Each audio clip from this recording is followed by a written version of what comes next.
Olá, pessoal. O Mundo Político dedica esta sexta-feira ao perfil do presidente Jair Bolsonaro. O paulista de 65 anos, Jair Bolsonaro, capitão reformado do Exército, começou na vida pública em 1988, como vereador no Rio de Janeiro. 2 anos depois se elegeu deputado federal e cumpriu 7 mandatos na Câmara. Bolsonaro foi eleito em 2018 para a presidência da República, apoiado no discurso antissistema. Com ele, ascendeu a extrema-direita, que até então era inexpressiva no Brasil pós-ditadura. Em 32 anos de carreira política, Bolsonaro passou por 8 partidos e, no momento, está sem legenda. A entrevista do perfil é com o cientista político, diretor da Fafiche, Bruno Reis. Bem-vindo, Bruno. Obrigada por nos atender. Imagina, obrigado a vocês, Vivian. Sempre um prazer encontrar mesmo de longe. Pois é, mesmo nesses tempos bicudos, não é isso? É. Então, Bolsonaro, vamos lá, fazer o perfil do Bolsonaro. É um desafio, não é? Bolsonaro sempre foi eleito por grupos bem definidos. Policiais, militares, pelas famílias desses policiais e militares. Em 28 anos de Câmara, sempre esteve no baixo clero. E, em 2018, como um azarão, chega à presidência da República. Então, vamos começar por aí. Como que Bolsonaro chega à presidência da República? Bom, eu acho que o Bolsonaro se fixou por 30 anos, né? 28 na Câmara dos Deputados, mais 2 na Câmara Municipal do Rio, né? Desde 88 a 2018, né? Como a voz mais estridente de nostalgia da ditadura, né? E, portanto, de rejeição do status quo institucional. Ele não chegava a ter uma plataforma ou um programa de ação que se traduzisse em algum tipo de iniciativa concreta, de programa de governo. A retórica era basicamente uma rejeição da mera ideia da democratização e uma nostalgia retórica vaga, um tanto abstrata, sentada numa idealização do período da ditadura, né? É comum, né? Sempre que você tem uma transição política, tem uns personagens assim que ficam nas franjas do sistema a apontar o dedo, a rejeitar a transição, a falar que outra época era melhor e tal. E Bolsonaro era essa pessoa, a sobrevivência dele favorecida por um sistema eleitoral em que você tem candidaturas individuais, né? E que se você tiver 1% dos votos, provavelmente você está ali perto dos mais votados, porque você tem milhares de candidatos. Então isso favoreceu a sobrevivência dele, embora ele fosse o tempo todo um parlamentar mais do que baixo clero, né? O baixo clero, num certo sentido, é a maioria mesmo de todo o plenário, né? Você tem a cúpula, você tem a elite, e você tem a maioria das pessoas que são chão ali, de certa maneira. O Bolsonaro era mais do que isso, ou menos do que isso, porque ele era o último dos deputados, sempre foi uma bancada dele sozinho, né? Ele não era parte de um movimento que tivesse, digamos, 10% das cadeiras ou coisas assim. Ele era o cara que falava todas as coisas absurdas, né, que no limite ilegais, né, que não se fala por políticos sérios que estão pensando nas consequências dos seus atos, né, mas isso garantia a ele certa notoriedade, certa celebridade, na lógica de ser lembrado, de ser top of mind na hora da Câmara, para certos grupos nostálgicos da ordem anterior, ele estava sempre lá entre os lembrados e isso lhe garantia sobrevivência. Sobrevivência para quê? Sobrevivência para nada, porque ele não era um atuante como parlamentar, como tal. Ele não tinha propriamente um programa de ação, ele era um cara que ficou quieto no canto dele, a falar coisas que garantissem mídia, e com isso sobrevivendo, pôs os filhos também na carreira análoga, e foi, enfim, vociferar o repertório usual da rejeição da democracia e da afirmação do discurso autoritário, né? muito sintomático disso, por exemplo, é a prática da rachadinha, né? O que você faz com isso? Você entra, embolsa o salário e aí a verba do gabinete também, você contrata pessoas que não são assessorias profissionais. Ele nunca está cercado de assessores profissionais tecnicamente informados sobre coisa alguma. São amigos, parentes de amigos, etc., redistribuindo parte do dinheiro tomado daqui e dali. E a proximidade também com toda certa cultura da violência, da lei do mais forte, que é uma afinidade natural, que se exprime na atuação das milícias, né?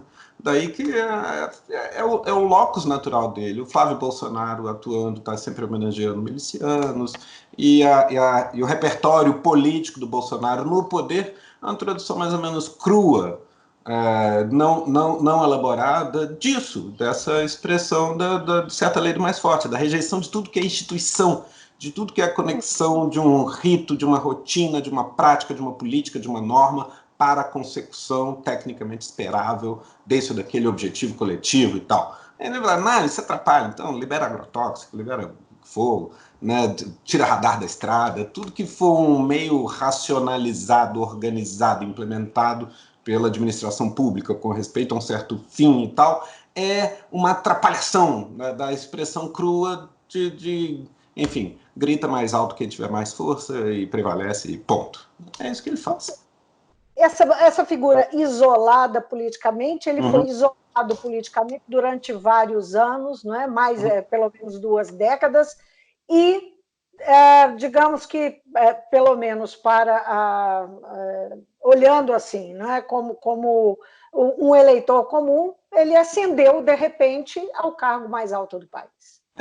Isso aí a gente chega, na verdade, na primeira pergunta que eu fiquei toreando e não cheguei lá, né? Porque como esse cara, né, tão fora se elege. Você tem aí por 5 anos, mais ou menos, de 14 a 18, de 2013, num certo sentido, em diante,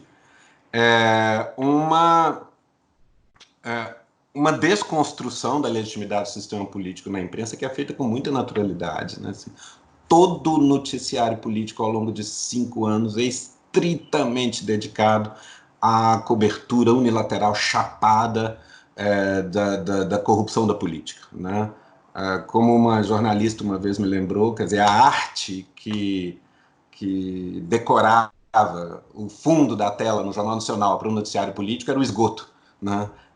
Era um cano de esgoto com ratos e dinheiro. E isso 5 anos projetado desse jeito em cima da política. Então, não é de surpreender que na hora de uma eleição em 2018 a população tivesse relativamente indiferente a apelos que as pessoas fizessem. Que isso, mas é preciso preservar a democracia. A democracia o quê? Para quê? Para esses caras ficarem roubando? Porque a cobertura da política foi feita de maneira muito chapada, unilateral, como a denúncia de um bando de criminosos. Então, quem é o cara que está o tempo todo falando que isso tudo é uma grande merda? que é isso mesmo, e está validando essa discussão. O Bolsonaro, ele ganha corpo e se infiltra, mesmo sem muito sinal verde nos canais grandes de imprensa, ele começa a entrar e ter receptividade, ganhar legitimidade nas redes, né, na internet. Eu acho que ainda assim ele não era favorito quando chega junho, julho, por aí, né? Mesmo na ausência dele. Acho que o principal sintoma disso é o fato do Centrão, é o fato do baixo clero ter se recusado a apoiá-lo e ter ido com o Alckmin, né, na coalizão. Acho que essa é a avaliação. Eu brinco muito assim, que cientista político é resultado de eleição, é natural, né? A gente roda as projeções segundo os parâmetros usuais de temperatura e pressão em que as coisas funcionam. E quando muda o chão, é de esperar que a gente erre, né? Agora, me surpreende mais que os políticos errem, né? Me surpreende mais que deputados e prefeitos no interior errem a avaliação. E esse pessoal estava indo até agosto, com força para o Alckmin. E o Bolsonaro estava muito isolado, teve dificuldade de conseguir um vice, né? O partido Nanico, em que estava afiliado o general Heleno, negou legenda para ele, né? Janaína Pascoal recusou ser vice, né? O Mourão foi por exclusão depois de uma longa lista, né? Chegou lá, tirou um, ele estava isolado. Aí tem a facada, né? Que é um pouco a cereja do bolo que cristaliza o jogo tal como estava e dá a mídia favorável para o Bolsonaro e cria todo o simbolismo do sacrifício associado a ele, e legitima a própria retirada de cena dele próprio nos debates e tal, de maneira a cristalizar o jogo. Na hora que o Alckmin precisava ir para cima dele. Foi protegido de si mesmo na campanha. Eu acho, sim, é verdade. Na hora que o que eu passei o ano inteiro falando, tinha muitos colegas falando assim, não tem a menor chance, não vai nem ser candidato, ele sabe disso, vai perder, já perdeu. Muitos de nós falamos isso o ano todo, ano passado. Eu era um pouquinho mais cauteloso, eu nunca achei que ele fosse favorito em 18, mas eu era cauteloso, o momento mais difícil para ele começa em agosto. Que quando começa a campanha propriamente dita, vai ter toda uma engrenagem de interesses, que é a teia de transmissão de prefeitos no interior, deputados federais, chefes partidários, que vai começar a trabalhar profissionalmente para o Alckmin. No momento, na segunda semana de campanha, na hora que isso vai começar a ir a campo, na hora que o dispositivo político vai tentar operar contra Bolsonaro, ele é vítima de um atentado. Nossa, trava o sistema todo. Eu acho que, e aí já tem estudo sobre isso que mostra como o volume da cobertura dele, pessoalmente, aumenta, a valência, como o pessoal chama, sai de predominantemente negativa para predominantemente positiva, etc. Tem muita coisa que acontece na cobertura da campanha nesse momento, cristaliza, robustece a posição que ele já tinha à frente. O fato dele ter saído na frente no uso das redes pode ter sido um condimento importante aí, ter uma participação importante nesse provavelmente.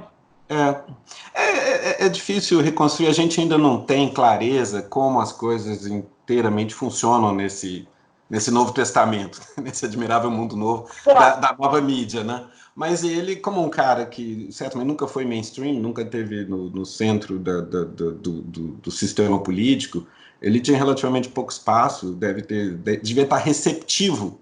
O canal dele, natural, sempre seria a internet, porque ele é o cara do politicamente incorreto, é o cara que fala todas as barbaridades e sandices inadmissíveis em termos públicos, constitucionais. E vai para a internet, é o cara antissistema, não é? Sim. Agora, esse cara antissistema, grande parte, até dos seus próprios eleitores, há uma percepção de que até os seus próprios eleitores achavam que quando ele chegasse à presidência da República, ele ia dar uma maneirada no discurso, no comportamento e tal. E Bolsonaro mostrou que vai ser Bolsonaro até o fim. É isso que ele tem sinalizado. O candidato antissistema virou o presidente antissistema. Eu queria que você falasse um pouquinho sobre isso, inclusive lembrando que quando a relação dele, ou a não relação dele, a não articulação com o Congresso passa justamente por esse discurso. Eu faço diferente, né? Queria que você analisasse um pouco essa parte do perfil dele. Essa é uma coisa. Tem duas camadas. Primeiro, a natureza antissistema dele. Quer dizer, Bolsonaro é um tipo, na verdade, não muito raro de antissistema, que é um cara antissistema político e pró-sistema econômico, né? Que isso não é raro, isso é bem comum, né? De certa linha política que desqualifica a política e desqualifica o sistema político e as normas e as leis e as regulações como algo que fica aí para dar poder a burocrata e arrancar dinheiro da gente na forma de imposto, e, portanto, fica aí atrapalhando a livre expressão no limite violenta das minhas vontades e dos meus apetites e desejos, né? Mas ao fazer esse discurso antissistema político, jurídico, administrativo, ele faz o discurso da naturalização da lei do mais forte e, portanto, também da desigualdade econômica, né? E, portanto, quem pode mais chora menos e ponto, né? Nesse sentido, isso também é muito música aos ouvidos do status quo de quem tem poder econômico.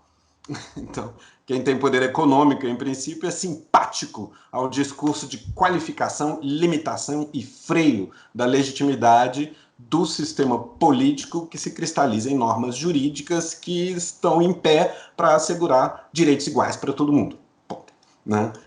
Que, no limite, é o propriamente dito arcabouço liberal, né? Eu digo sempre que o dito liberalismo econômico não é liberal, né? É autoritário politicamente. Né? Mas, enfim, isso é uma digressão. Então, aí que, só para limpar o terreno um pouco, a respeito do que as pessoas chamam de paradoxo do Bolsonaro, ser um liberal econômico e autoritário na política. Não, isso não é paradoxo, isso é sempre assim. Né? Esse é o jeito costumeiro de expressão de uma postura econômica dogmática pró-mercado que desqualifica a interação do Estado nessa brincadeira. Isso está se manifestando de maneira dramática nesse momento, com a dificuldade do governo de fazer o óbvio, né, a respeito de política econômica no momento de uma crise como essa. Né? Então, isso de um modo geral, para, enfim, situar um pouco o que o Bolsonaro acaba sendo, não é tão atípico assim. O que é atípico no Bolsonaro? Ele é um incapaz, né? Ele não é um cara capaz de articular-se estrategicamente, de maneira organizada, de maneira que respeita e, ao mesmo tempo, tira proveito do campo institucional, de maneira a produzir aliados, aumentar sua capacidade de ação, etc. Eu costumo brincar assim, que com a baixa autoestima e a irritação que estava a população com o sistema político, o Brasil estava prontinho para bater palma para um ditador. Né? O Bolsonaro adoraria ser esse cara, mas ele não consegue, porque ele faz tudo errado. Né? Ele aliena potenciais aliados, ele se elegeu. Ele se elegeu e elegeu um monte de governador simpático, um monte de gente que era ninguém, como Wilson Witzel, Romeu Zema, etc. João Dória, Caiado, todo mundo foi com ele. Nesse momento ele está sozinho. Ele consegue afastar e chutar para longe as pessoas. Quando você tem uma emergência do tipo uma pandemia na sua porta, você escuta os epidemiologistas, você escuta o infectologista, você faz o que tecnicamente te mandam fazer. Por que ele faz o contrário? A sensação que eu tenho é que ele não consegue entender. Pois ele mas aí eu onde ele está metido. Vamos entender o entorno do Bolsonaro, não é? Sim. O que a gente sabe é que Bolsonaro está cercado, ele se cercou, não é, de um grupo de militares, militares reformados ou não, mas um grupo de militares de alta patente, de generais. Ele se cercou daquele grupo ideológico, né, que tem como base um pensamento olavista, né?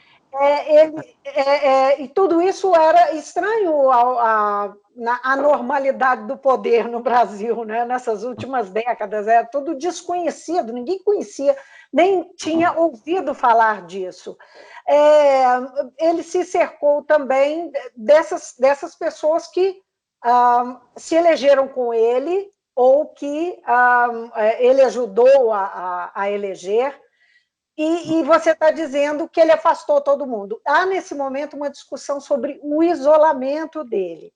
Uhum. De que ele foi, além dos governadores, prefeitos, enfim, mandatários, dentro do governo dele, nós vimos um movimento, por exemplo, do Paulo Guedes e do Moro, de botar um pé atrás e falar, não, espera lá, vamos observar o que o Ministério da Saúde diz, não é? Enfim, essa discussão sobre salvar vidas ou salvar a economia não se aplica e tal, né? Mais ou menos assim, dizendo de uma forma mais suave, mas disseram. Uhum. Procede essa história de que ele está ficando sozinho, e ele está ficando sozinho, sozinho mesmo, ou ele está ficando com ele só esse grupo ideológico? Como é que você enxerga? Difícil. Uhum. Eu não tenho pretensão de ter o mapa completo do alcance dele, né, na coisa. É claro que a mera presença de um cara tão exótico quanto o Bolsonaro na presidência muda o chão por décadas, né? Muita coisa que é o impensável passa a ser não apenas pensável, mas concretizado na própria ida dele à presidência, né? Nesse momento, aparentemente, o cálculo por trás parece ser a reconstrução racionalizante mais plausível que eu encontro para a posição do Bolsonaro de resistir, de não só não ajudar, mas tentar obstinadamente atrapalhar o esforço de contenção da pandemia.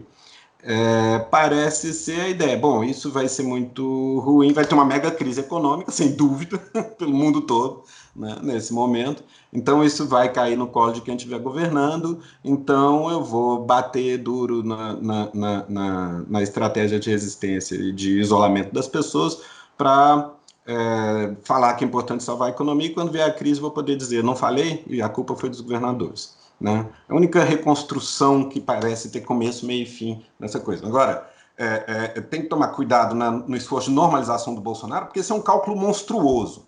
Né? Esse é um cálculo assim, que políticos, em seus cálculos estratégicos de conveniência eleitoral, para dali a um ano, dali a 6 meses, que eles são obrigados a fazer, normalmente não apostam 1 milhão de vidas, né? Assim, sem mais, em condições de paz, se não estão em guerra, né? Ou se não estão cogitando ir à guerra. Né? Isso não é algo que se faça corriqueiramente. Então há algo de absurdo nesse passo que ele está dando. Tanto é que ele alienou o apoio de Caiado, João Dória, Witzel, Moro e até Paulo Guedes, né, etc. E seu ministro da Saúde, que é um deputado próximo. Mas está fazendo uma que ele está segurando o eleitorado fiel dele. Mas é coisa de maluco, que ele está apostando com a vida das pessoas. Vão morrer centenas de milhares dos eleitores fiéis dele. Né? E isso vai para o espaço. Ele está pensando em se reposicionar, depois, talvez com um cálculo que já tivesse ido para o espaço de toda maneira, se reposicionar depois, dizendo que o problema da crise econômica é depois. E, quer dizer, se ele está bem informado de que morrem 500 mil pessoas por aí, ele sabe que esse cálculo é furado. O problema é que tudo indica que ele não está bem informado. Ou que ele não acredita em informação. É como se ele passasse a acreditar nas fake news que ele espalha. Quer dizer, esse jogo dessa nova política apoiada em internet, que joga na confusão deliberada, mente deliberadamente para o público, como Donald Trump faz, como todo dia, como o Bolsonaro faz todo dia, soltando vídeo do Ceasa que ele sabe que é falso, para depois pedir desculpa. O que ele está fazendo com isso? Ele está tentando disseminar informação falsa, não, ele está espalhando confusão. E deslegitimando e problematizando critérios públicos, até então válidos, de legitimação do que é informação oficial ou não. Não há mais informação oficial, eu minto todo dia e me desminto no dia seguinte. Entendeu? Trump faz isso, Bolsonaro faz isso o tempo todo. Né? Fica mais dramático fazer isso quando você está diante de uma epidemia que vai matar milhões de pessoas no mundo afora. Né? E simplesmente choca mais imediatamente esse pessoal com a cara na parede. Só que o Bolsonaro não desapegou da tática que para ele sempre deu certo. A sensação que deu é que a ficha não caiu do que estamos prestes a viver. Duas questões para a gente encerrar aqui, que acabam a gente podendo relacioná-las. Uma, há espaço para impeachment, como vem se discutindo nos últimos 15 dias? E qual que é o grau, como está o comportamento das instituições no país diante dessa instabilidade, dessa nova crise política, no meio de uma crise econômica, no meio de uma crise sanitária? É uma mega tempestade perfeita, né? Você tem que enfrentar uma epidemia dessa, isso é um mega baque econômico no mundo todo. O PIB mundial vai levar um choque brutal, talvez nunca vivido antes. Né? Então, tem que esperar o fim do ano para ver o tamanho desse buraco. Né? E isso se dá, no caso do Brasil, pega a gente depois de 5 anos de recessão. Né? Já, de saída. Né? E situação fiscal deteriorada, o que diminui a margem de manobra para uma política mais proativamente keynesiana, que é a receita de bolo de sempre, é inevitável fazer. Aliás, é por isso que o keynesianismo é a ortodoxia econômica dada, porque o Estado é o fiador do sistema. Na hora que faz água, é o Estado que entra salvando tudo, porque ele é o fiador das transações, ele é o avalista de última instância. Né? Então ele vai ter que entrar, ponto. E está entrando no mundo todo mundo vai meter dinheiro no bolso e tentar salvar as pessoas, os negócios e os trabalhadores com política de renda e crédito. Né? Depois o mundo todo, via FMI, instituições multilaterais, vão ver como montar a saída disso do ponto de vista da sustentabilidade do sistema a longo prazo. O que você tem que fazer é se alinhar com o mundo nessa hora, e não ser o excêntrico fora da curva, que você vai para o buraco, com a população junto. Né? Então, nesse momento, assim, se você ainda está enfrentando isso tudo, uma mega epidemia que vai produzir um choque econômico, e o país já está estagnado, com pequenas condições, você deveria se alinhar, tomar todas as medidas rapidamente do repertório econômico de intervenção, de transferência de renda e crédito, se alinhar a instituições multilaterais, se alinhar ao globo, ao mundo, e tentar ganhar espaço para operar isso. Agora, só que o Brasil ainda por cima acontece de ter o Bolsonaro como presidente, sabotando o pouco que a gente consegue fazer. Qual a única coisa que a gente entrou bem nessa história? O fato de que o vírus demora um pouquinho mais a chegar à América do Sul. Deu tempo de ver o desastre na Itália, né, e na Espanha, e mesmo nos Estados Unidos começar a acontecer, e a gente fazer o isolamento antes. Mas aí o Bolsonaro vem sabotar. Quer dizer, não é trivial estar na posição de um presidente do Congresso, de ser deputado nesse momento que se faz. O presidente está atrapalhando, intuitivo você fala, deveríamos nos livrar do presidente. Como? Vai abrir um processo de impeachment. Isso vai facilitar ou dificultar o trabalho de isolamento social e de contenção da epidemia? Ninguém pode, de sã consciência, responder uma coisa dessa, né? Você tem uma encrenca medonha, porque você está num mega problema, numa mega emergência sanitária, que vai ter impacto econômico dramático, e você tem o presidente da República se empenhando em sabotar os esforços institucionais da saúde pública e da Organização Mundial de Saúde, etc. E jogando na confusão o tempo todo, cotidianamente, inclusive no seu próprio comportamento, que é errático. Agora, então abre um processo de impeachment? Isso vai realmente favorecer? Eu não tenho bola de cristal para poder rodar o filme até 15 dias, 1 mês, 2 meses, e falar, teria sido melhor, daqui a 6 meses vai ser fazer, teria sido melhor fazer isso, aquilo outro, né? Nesse momento, o que é melhor? Tenta tocar a vida como se Bolsonaro não existisse e depois cuida do Bolsonaro, ou vamos nos mover de maneira decidida para tentar remover o Bolsonaro do poder agora? Qual é o critério para responder isso? Qual é a estratégia que vai morrer menos gente? Qual cidade vai morrer menos gente? Eu não sei. Você diria que as instituições estão fazendo isso? Os chefes dos poderes estão fazendo a primeira opção? A sensação que dá é essa. Quer dizer, o que acontece? Claro, em princípio, passa a crise, ninguém sabe o que vai acontecer depois. O Bolsonaro pode acabar o mandato? Pode. Mas, nesse momento, ele parece em situação muito precária. E quando a crise, a emergência sanitária passar, e ninguém sabe quando e como exatamente isso se dá, né? Na China começa uma normalização, mas tem o problema do retorno do vírus. Então, a gente não sabe como vão ser vividos os próximos 2 anos, né? Tem muita gente que fala já em liberações e reclusões sucessivas, né, por meses, talvez até o ano que vem. Qual é o horizonte realista de algum tipo de vacina, mais ou menos, vai ficar 2 anos, por aí. Então, pode ser que a gente viva os 2 anos entrando e saindo de quarentena, pode. O que vai acontecer com a política nesse momento?